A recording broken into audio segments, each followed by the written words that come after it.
Successfully Married with Pete and Mel. Hi guys, so I'm Pete. And I'm Mel, and we are Successfully Married. Hi there everyone, hope everybody's doing good, hope everyone is well. So what we're going to be talking about today, guys, is our first year of marriage, and just our journey for our first year and the ups, downs. There were some ups, there were certainly some downs. And everything in between. Everything all in between. So we're going to be discussing that a little bit as much as we can recall. Yes. I hope it's certainly be a blessing and encouragement. And encouragement, and certainly great to everybody out there. Yeah, so we had the wedding day, had a lovely, beautiful, gorgeous, booming wedding day. We did. Sun was shining, that sort of lovely stuff. Beautiful. It was a great day indeed. Yes. And so basically, what did we do? I think we spent a couple of nights. In a was hotel. it a couple of nights we spent there? Yeah, like 4 or 5 star hotel. hotel. Somebody blessed us. One of my family blessed us. Living it up. Spent a couple of nights in a lovely starred hotel. It was great. It was It was lovely there. Yeah. Spent some time there for a couple of nights, and then after that, reality set in. We literally Melissa started to move into my flat. So I was living at a flat at the time. Melissa began to move her stuff in as I was trying to create enough space and shift it was things. a 1-bedroom flat. Yeah, it was. Perspective. So I had to create space for the lovely lady to move on in. For a woman. For a lady to come on in. The bachelor pad. And make it as she wanted it to be as well. Yes. Not just my home anymore. It's our home now. So that was that. So you came on in. You came on in, honey. I did. You came on in, and how did you find that? Yes, well, I'm going to go back a bit, just give you a little bit of background. So I got married in my late 20s. We got married in our late 20s, and I can say I've led a fairly sheltered life. I'll be honest, and I grew up with my mum and dad together, and so I basically moved out from my childhood home to be with my new husband, and I won't lie, I was very apprehensive because I didn't know anything different. I'd had my room, I'd had my mum and dad, and obviously I was an adult, but they were still very much my my covering and my safety net and all of that. And I was very, very apprehensive about moving in with a man. Yes, a man with Peter. Sounds deadly. I know, because it was the unknown, and that's just the reality. I had no idea what it was going to be like, what it was going to. So when we did, obviously after the wedding, and I did move in, and like Peter said, reality kind of set in. That every day after being on that high and then kind of leveling out, it was. I think it's fair to say it was up and down. Definitely, it was up and down. It wasn't easy. It was challenging. And this is the reason why we're doing this video, because during that year, when we were going through the up and down, we used to go to try and find people, like we said, and we were like, this is happening, that's happening. And they used to say, it's fine, it's normal. And we were like, no, you don't understand what we're going through. And they were like, it's fine. Yeah, because there was a lot of conflict, and there was arguments. There was arguments. There was highs. Heated arguments. There was a lot of stuff going on, boy. But we hadn't, even though, and I want to emphasise this, we'd had counselling. A bit of counselling, marriage counselling, and we'd also gone on a premarital marriage course. But even with all of that, and that did help, but even with all of that, I don't think it can prepare you for marriage to another person. Now, I can't comment on anybody else's marriage, but for us, I definitely struggled. And it was just getting to know. I think my best friend calls it the norming and the forming, that bit where you're trying to figure each other out, and it's very easy to misunderstand, and there's a lot of heightened emotions, is what I'd say. But as spiritual people, this might not be a popular view, but we believe that there's an enemy, the devil. You've certainly heard of him, and we believe that he doesn't like the unity of marriage. He doesn't like marriage between a man and a woman. He doesn't like the fact that God has brought this couple together. He hates it. So I do feel like during our first year, there was a battle. There was a battle. And it didn't just stop at the first year, but that's definitely when I'd say it was the strongest. The strongest was during that first year. It was up, it was down. There was times when we even went off a look, and that was upsetting. We went off the slightest word. And all I will say is, coming forward to now, we are I would say we're like a lot more chill. Oh, yeah, we're good. We're good. Yeah, we're good. We're good. We're laid back. You know what I mean? Looking back, we were like, what on earth? Do you know what I mean? Was all of that. We are very good now. But we didn't know that. You know that they say hindsight is a wonderful thing. And this is why I want to wanted to do this video and Peter wanted to do this video because we are aware that there are so many of you couples out there that when you get married and the fire hits and the turbulence hits, you could interpret that as, oh my goodness, we made a mistake.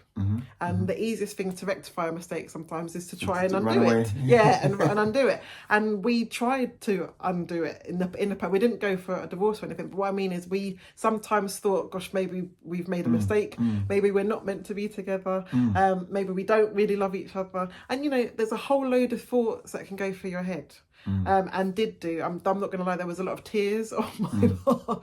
Probably said some stuff and did some stuff that was not good. But we're being honest. I also will admit that I think I was immature as well. And that's me being honest, because I think I was still an adult at my parents' house, but still had that childlike quality because I had that shelter. And then, like, when you're an adult and you face the world, you have to have a bit more grounding. And unfortunately, I had to learn that in my marriage. Sometimes it's difficult though, because it is difficult because you've not been. We hadn't. Nobody. You know. We hadn't been in a situation before, so had nothing else to go off. So we didn't read a whole load of books. I did. Did you? But the books mainly just said the aspiration of this is what you want. This is what it should look like. This is how you should react and stuff. But I feel like because nobody sort of. I guess for females, there can be an emotional battle where the enemy, we believe that the devil is coming at woman like he came at Eve and saying these stuff, the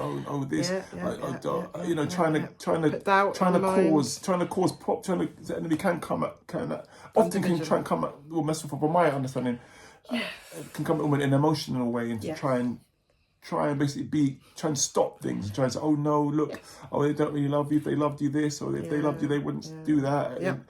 And sometimes, yes, men or women can be really bad and really negative and can be, they're not good to be married to, basically. They can do very bad things. Which we understand. And want to do bad things. And so it's not good to be around someone who wants to do bad things. But if you're not bad-hearted. And then sometimes you have a good heart, but the enemy sort of saying lies. Oh my confusion. God. Trying to sow lies and say, you're better off without this person. The enemy can. Yes. And often can come into the woman in that way. Can be a battle. I've noticed the enemy, even when we got married, the enemy sort of, there's a battle with finances, with a job and finances. All of a sudden, hard. Things are flowing, things are fine. Marriage, then there's a battle. The enemy's trying to shut doors, and there was a battle. I found out that there was a battle initially. Getting married in the first year, there was a bit of a battle. That's one thing that I noticed. And what I say is, it wasn't easy. It wasn't easy, but we had. Well, I certainly had hope. We had hope in God. I certainly learned how to pray, because the enemy came with his stuff. There was a lot of. The enemy was basically trying to stop us from being married. So we had to pray a lot. We had to pray. Well, if I didn't know how to pray, then, oh my God, my prayer life shot. It shot deeper. It shot to the roof because boy. Because to keep this marriage going, to hold it together. We prayed. I prayed, and it definitely helped. That's one thing that I would say. Yeah, I wanted to say as well, we recently went away just to celebrate our anniversary. And when the receptionist asked us, what's the secret?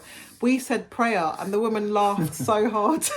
It's almost like she didn't believe it, but we were like, no, seriously. Yeah. Prayer is basically that kept us. Prayer is the thing that definitely God helped us. That's one thing that we can definitely say. Yeah, we can probably touch on that more. Yes, in future videos. In like a future video or future videos. But definitely, prayer definitely helped us with our marriage. Prayer, God did. Because it was the enemy wanted to do his best to stop us. Yes, basically, but we knew that it was God's plan for us to be together, and thank God, God, we held on. Yeah, we held on, and things got better. Exactly, they got better. They got better and better, baby. They got better and better. So this is what we wanted to share and express, that no matter what stage of your relationship you're at, and if you are at the newlywed stage and you are experiencing, if you're not experiencing what we experience, then praise God, thank you. But if you are, and you're thinking, oh my goodness, I was like that, I didn't know what to do, I didn't know what to think, and it was all very, very negative, and I'm going to want to be a voice of reason to say, it's normal, it's okay. Yeah, it is. It's just stay committed. I think that's what kept us yeah, through. We stayed committed. Stay committed, providing stability, providing that the person is not doing anything, not detrimental and determined to be negative and determined not to do the right thing. Exactly. Because if you're with somebody who's determined to do the wrong thing and they're not changing for Adam, then, you know, I don't know about that. It's true. But if you're with people that mean well, you know they mean well. And you can know that their heart, you might be a bit of thing, but you know that their heart's not bad and they don't mean you bad. That you're just trying to figure each other out. Stick it out. That's my best encouragement is, we're not counsellors or advisors, but I would say just stick it out. And if you're a praying person, pray. Lean on the prayer, because that's going to make a difference. Yeah. Definitely praying. Yes. So I think that kind of rounds up everything that we wanted to say today. This, like I said, this is an encouragement. And if there is anything that you need, go to God. If you're a believer, I would say that's your best source of survival in your life, especially during the first year or the first couple of years. Pray together. And definitely be patient. Try your best, because you know you're going to learn things. But also be patient with yourself, not just with your spouse. Yes. But this is a whole new experience for you. If it's your first marriage, you haven't done this before, even if it's your second marriage and the first one went bad and you know you're apprehensive about the second one, cut yourself some slack. Yes, definitely. Because this is different and you're learning. Territory. It's new territory. And there is going to be too harsh. Yeah, and in the world, I don't know anybody that has never had any conflict with anybody else. If you've been alive long enough. It's just like I mentioned in my first video. Tongue and teeth. It's learning how to deal with it and sometimes realising that it is normal and that these things will happen actually creates more of a safe space. But I want to talk more later in another video about the foundational thoughts that people have. When you come in with your belief system and an expectation of what you think should happen. And when those expectations aren't met, there's disappointment, and that can affect our behaviour and our responses, and that can add to conflict because you have a picture of what you think it should be like, and your spouse has a picture of what they think it should be like, and if it doesn't match, then in between that's where the conflict comes. So it's learning to merge those, you know how my hands are, merge those pictures and give and take. I think that's one word thing we've said, give and take. Yes. Being patient. And if you stay the course, I believe anyway that there is hope. So obviously it's just staying together. So staying committed. If the relationship is healthy, staying committed. Definitely. There is definitely indeed hope in a healthy relationship with people that have good intentions. Exactly. Definitely. Yeah. All right, guys. So thank you for joining us today. Thank you for listening again. Thank you for listening again, guys. Thank you for being with us. Yes, and we'll join you in the next video. Yeah, we'll join you in the next video. All the best. Bless your hearts. See you then. Bye. Bye-bye. Bye-bye. Bye-bye.